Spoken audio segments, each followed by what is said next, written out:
Hi hello అండి, welcome to సాహితీ stories. ఇవాళ అయితే ఎంతో టేస్టీ హెల్దీ అయిన మినపసుండుండలండి. మినపసుండుండలు చేసుకోవడం చాలా ఈజీ ప్రాసెస్ అండి. మనకు కేవలం దీనికోసము మినపప్పు, నెయ్యి, తర్వాత బెల్లము, ఈ మూడు ఉంటే చాలు. నేనైతే ఇవాళ బెల్లంతో చేస్తున్నానండి. ఎంతో హెల్దీగా ఉండాలనేసి బెల్లంతో చేస్తున్నాను, పిల్లల కోసం కాబట్టి. మనకు దీని ప్రాసెస్ కోసము ఒక ప్యాన్ తీసుకొని 1 కప్ ఆఫ్ మినపప్పు వేసుకోవాలి. మినపప్పు నాకైతే ప్రజెంట్ పొట్టు మినపప్పు దొరకలేదండి, అందుకని నేనైతే ఈ మినపప్పును యూజ్ చేస్తున్నాను, వైట్ది. మీకు పొట్టు మినపప్పు అవైలబుల్లో ఉంటే కనుక పొట్టు మినపప్పు అయినా వేసుకోవచ్చు. లేదు 2 ఈక్వల్ క్వాంటిటీ వేసుకోవాలనుకుంటే సగం మినపప్పు సగం పొట్టు మినపప్పు వేసుకొని వేయించుకోండి. స్లో ఫ్లేమ్లో పెట్టి మినపప్పు అనేది వేయించుకోవాలండి. నేను తీసుకున్న మినపప్పు క్వాంటిటీ వచ్చేసి 250 గ్రామ్స్ అండి. ఈ 250 గ్రామ్స్ నేను వేయించడానికి మినిమం 10 to 12 మినిట్స్ పట్టిద్ది. స్లో ఫ్లేమ్లో వేయించుకోవడం వల్లనే మీ మినపప్పు మంచిగా లోపలి వరకు వేగుతుంది, మంచి అరోమా వస్తుంది. మనకు టేస్టీగా రావాలన్నా కూడా ఈ మినపప్పు వేగే విధానంలోనే ఉందండి. మినపప్పు వేగకుండా లోపలి వరకు ఎప్పుడైతే పప్పు బాగా వేగుతుందో అప్పుడే ఈ మినప సున్నుండలు అనేది టేస్ట్ చాలా బాగుంటుంది. అందుకనేసి మనం దగ్గర ఉండి చాలా జాగ్రత్తగా అయితే మినప సున్నుండలప్పుడు మినపప్పు వేయించుకోవాలి. మినపప్పు వేగినప్పుడు మనకు కలర్ అనేది షేడ్ అవుతూ ఉంటుంది. చూడండి, ఇలా కలరు గోల్డెన్ కలర్లోకి వచ్చేంత వరకు వేయించుకోవాలి. ఇలా గోల్డెన్ కలరు వచ్చేదాకా మినపప్పును స్లో ఫ్లేమ్లోనే పెట్టి వేయించుకోవాలండి. ఇది మెయిన్ పాయింట్. ఇలా పప్పులు వేగిన తర్వాత మినపప్పు నేను 2 టేబుల్ స్పూన్ ఆఫ్ బియ్యం వేస్తున్నా. బియ్యం ఎందుకు వేస్తున్నామంటే మినప లడ్డూలు తినేటప్పుడు నోటికి అంటుకోకుండా ఉండటం కోసం వేసి 2 మినిట్స్ వేయించుకోవాలి.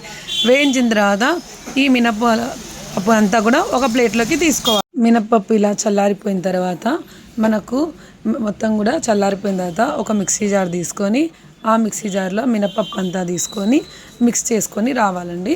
తర్వాత దీనికి నేను 1 కప్పు తీసుకున్న మినపప్పుకి 1 కప్పు బెల్లం పౌడర్ అనేది వేసుకోవడం జరిగిందండి. అంటే 250 గ్రామ్స్ మినపప్పుకి 250 గ్రామ్స్ బెల్లం పడుతుందండి. దీంట్లోకి మనం ముందుగా నెయ్యి కరగబెట్టుకొని దీంట్లో వరకు మనకి 200 గ్రామ్స్ నెయ్యి అయితే సరిపోతుందండి. నెయ్యి అంతా ఒకేసారి వేసుకోకుండా కొద్దిగా వేసుకొని కలుపుకుంటూ ఉండాలండి. ఎందుకంటే నెయ్యి ఒక్కోసారి వేసుకోవడం వల్ల ఒక్కోసారి లూజ్ అవుతుంది. అందుకనేసి చూసుకుంటూ మనకు ఎంతవరకు అయితే పిండికి నెయ్యి పడుతుందో చూసుకుంటూ కొద్దిగా నెయ్యి వేసుకుంటూ కలుపుకోవాలండి. నాకైతే మొత్తము వచ్చేసి 200 గ్రామ్స్ నెయ్యి అయితే పట్టింది. 250 గ్రామ్స్కి కూడా మొత్తాన్ని కూడా స్మూత్ టెక్స్చర్ లాగా ముద్దలాగా చేసుకొని ఆ ముద్ద మొత్తాన్ని కూడా మనము నీట్గా ముద్దలుగా చేసుకోవాలండి. అసలు చాలా బాగుంటుందండి, పిల్లలకు ఎంతో హెల్దీ. దీనికోసం అయితే బెల్లం వాడితే చాలా బాగుంటుందండి. బెల్లం వేసుకొని చేయడం వల్ల పిల్లలకు కూడా మంచిగా ఉంటుంది.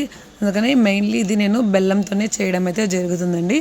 ఇలా చూసుకోండి, మొత్తం కూడా నెయ్యి మనకు సరిపోయింది. అప్పుడు మనకు బెల్లంతో నెయ్యి మొత్తం సరిపోయింది కాబట్టి ఇంకా ముద్దలు కట్టుకోవడం అండి. ముద్దలు చూడండి ఎంత స్మూత్గా వస్తున్నాయో, చూస్తుంటేనే తినాలనిపిస్తుంది. చాలా పర్ఫెక్ట్గా అయితే వచ్చాయండి. మీరు కూడా ఒకసారి ట్రై చేసి మీ ఫీడ్బ్యాక్ కూడా నాకు మీరు తెలియజేయండి. థ్యాంక్ యూ అండి. చాలా హెల్దీ ఫుడ్ మినప లడ్డు అయితే రెడీ అయిపోయింది. Super tasty healthy food. మా అమ్మాయి ఫీడ్బ్యాక్ ఇస్తుంది. హలో అండి, నేను ఇవాళ మీ ముందుకి సున్నుండలు తీసుకొచ్చాం. మీరు టేస్టీ చేయండి. మాకు కింద బాగుందో లేదో చేసుకొని తిని టేస్ట్ చేసి చెప్పండి. చాలా బాగుందండి, మా మమ్మీ చేసింది. ఇలాగా మీరు కూడా లైక్ చేసుకొని లైక్, షేర్, సబ్స్క్రైబ్. బాయ్.